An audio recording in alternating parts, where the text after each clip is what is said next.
Bien, bonjour à tous, je voulais vous parler dans cette vidéo d'un conflit qui opposa la France et la Prusse et qui se déroula en 1870. Donc ça a été un conflit qui a été un peu oublié par la France, on va dire, et on parle toujours de ce conflit comme le déclenchement de la Première Guerre mondiale, mais on ne connaît pas réellement le déroulement et les faits qui se sont déroulés durant ce conflit. Ainsi, avec cette vidéo, j'espère résumer et tenir compte des faits qui se sont déroulés durant cette bataille. Donc pour le déroulé de cette vidéo, on commencera donc en 1870 où la guerre est déclarée le 19 juillet. Ensuite on a le siège de la ville de Metz le 20 août. Ensuite la ville de Sedan abdique le 2 septembre. Le 17 septembre, le siège de Paris commence et l'armistice est signé le 28 septembre 1870. Donc le contexte de ce conflit qui se déroule durant le 19e siècle, du côté allemand, c'est de créer un État-nation allemand. Car en effet, lors de cette période, le pays allemand tel qu'on le connaît aujourd'hui n'existait pas, mais c'était plutôt le regroupement de plusieurs États ou plusieurs royaumes, tels que la Confédération de l'Allemagne du Nord, qui est composée de 22 États membres, et dont fait partie la Prusse. Donc, bien évidemment, le conflit s'articule autour de la Prusse, et notamment autour de Otto von Bismarck, qui a la double casquette de ministre-président de Prusse, et lui, son but et son rêve, ce serait de créer une unité allemande autour de son pays qui est la Prusse et d'unifier tous les États allemands sous un État-nation. Donc pour ce faire, Otto von Bismarck a l'idée déjà d'évincer l'Empire autrichien qui existait encore à cette époque et qui présidait la Confédération germanique. C'est une confédération qui regroupait tous les États allemands qui se trouvaient de l'autre côté du Rhin. Et dans cette confédération, la Prusse avait un poids politique qui était à peu près nul. Ainsi, afin de réaliser son objectif d'écarter l'Empire autrichien, Otto von Bismarck déclara la guerre à l'Autriche en 1866, et ce qui déclencha la guerre austro-prussienne. Et ce conflit se solda par la victoire des Prussiens et par la création de la Confédération de l'Allemagne du Nord, dirigée par la Prusse. Donc une fois l'Empire autrichien et l'Autriche écartés, Otto von Bismarck imagine un stratagème pour allier les États catholiques du Sud, qui sont notamment la Bavière, le Pays de Bade et le Wurtemberg. Du coup, il s'est dit qu'il serait possible de les rattacher à la cause allemande et de créer un État-nation allemand en déclarant la guerre à la France. Notamment, il a écrit dans ses mémoires qu'il ne doutait pas de la nécessité d'une guerre franco-allemande afin de pouvoir mener à bien la construction d'une Allemagne unie. L'élément déclencheur à cette guerre entre Français et Prussiens est l'abdication de la reine Élisabeth II d'Espagne en 1870.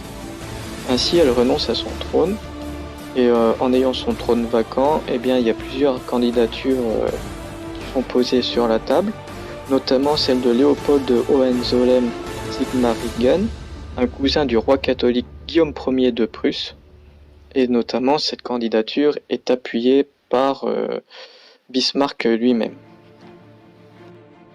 Mais cette candidature dérange la France car elle verrait donc un proche de la Prusse, roi d'Espagne, donc au sud de la France, et la Confédération de l'Allemagne du Nord qui se trouve à l'est de la France.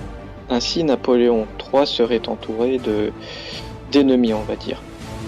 C'est ainsi qu'il s'oppose et se voit obligé à être opposé à cette candidature.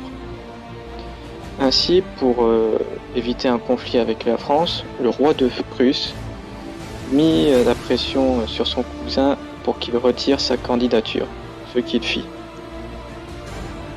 Mais la France, inquiète qu'un autre prince de la maison de Hohenzollern prétende au trône d'Espagne, veut obtenir la garantie qu'il n'y aura aucun autre prince qui dépose sa candidature au trône d'Espagne. C'est ainsi que un entretien entre l'ambassadeur de France, Vincent Benedetti, et le roi de Prusse lui-même, Guillaume Ier, a lieu à Ems le 13 juillet 1870. Lors de cette entrevue, le roi de Prusse confirma le retrait du prince Léopold, mais ne céda pas aux caprices des Français concernant toute autre candidature. C'est ainsi que l'entretien se termine et les deux protagonistes se sont quittés dans un climat plutôt apaisé. Cependant, Otto von Bismarck voit l'opportunité de déclencher la guerre avec la France. Il est au courant de la fragilité de l'armée française, qui est démoralisée depuis sa défaite lors de l'expédition du Mexique en 1867. Ainsi, Bismarck eut l'idée d'écrire un récit tronqué de l'entrevue entre le roi de Prusse et l'ambassadeur de France. Et bien, dans ce texte, il laissait entendre que le roi de Prusse congédiait de façon humiliante l'ambassadeur de France. L'objectif était de provoquer l'indignation du côté français et donc de pousser l'empereur à déclarer la guerre à la Prusse. C'est ainsi que la tactique fit mouche, car le 19 juillet 1870, la France déclara la guerre à la Prusse. Maintenant, nous allons voir comment s'est déroulée l'entrée en guerre. Donc tout d'abord, du côté français, la guerre est plutôt bien accueillie et il y a un enthousiasme dans tout le pays, à tel point que les Parisiens se réunirent au palais des Tuileries pour encourager ses troupes. À ce moment, l'armée française se pensait invulnérable et prête.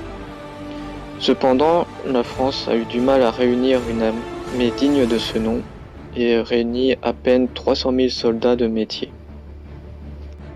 Et du côté prussien ou allemand, on peut dire, la mobilisation est tout autre.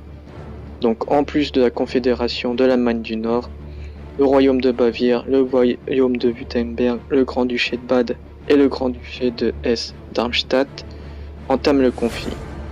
Et c'est ainsi que 800 000 soldats allemands sont mobilisés. Donc maintenant, concernant le déroulement du conflit, qui commença donc le 19 juillet 1870, ce conflit marqua un virage assez marquant dans l'histoire de la guerre, car lors de ce conflit, la puissance des feux et la rapidité des tirs de fusil prévalent sur la cavalerie. Du côté français, l'armée française est mal préparée, en sous-nombre et mal commandée, et c'est pourquoi elle est défaite à plusieurs reprises dans des villages et villes près de la frontière allemande, notamment au cours des batailles de Marsatour, Saint-Privat, Gravelotte ou Borny-Colombay. Notamment, la bataille de Gravelotte donna l'expression « ça tombe comme à Gravelotte » du fait de la densité des tirs de fusil et de canon lors de cette bataille. Après ces terribles défaites, les troupes du maréchal Bazaine qui se trouvait à Metz voient la ville de Metz assiégée du 20 août au 28 octobre 1870. Et ensuite, le 2 septembre à Sedan, l'empereur Napoléon III rendit les armes. À partir de cette date, la fin de l'Empire, le Second Empire, est proclamée et un gouvernement provisoire fut immédiatement proclamé à Paris, avec notamment à sa tête Trochu et Gambetta qui vont essayer de réorganiser le pays et redresser la situation. Malgré ce remaniement, les troupes prussiennes avancent sur Paris. Elles sont aux portes de Paris et elles débutent un siège qui se déroula du 17 septembre 1870 au 26 janvier 1871. Face à cette situation, Gambetta fuit Paris en ballon monté ou en montgolfière pour rejoindre Tours et diriger des armées depuis cette ville. Quant à Paris, le siège est éprouvant et se déroule pendant l'hiver, où la température atteint parfois -12 degrés.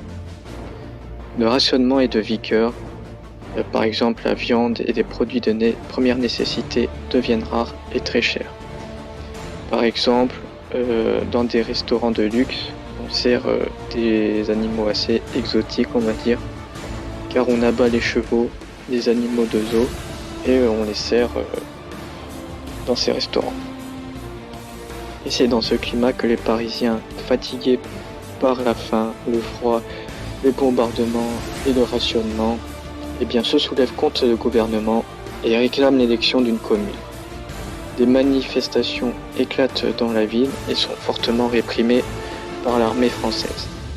Donc le soulèvement a échoué et le 26 janvier 1871, Paris se rend et l'armistice est signé et rentre en vigueur dès le 28 janvier. Donc le conflit est terminé et nous allons voir les conséquences de la guerre franco-prussienne. Donc tout d'abord, on le sait tous, que l'Empire allemand est proclamé le 18 janvier 1871 dans la fameuse Galerie des Glaces à Versailles. C'est un événement qui est assez mal perçu du côté français et vécu comme une humiliation.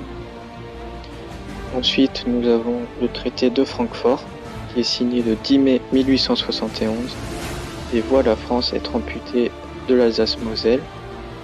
Et notamment, il ne reste que le territoire de Belfort qui reste français, car ils ont vaillamment battu contre les Prussiens, notamment durant le siège de Belfort.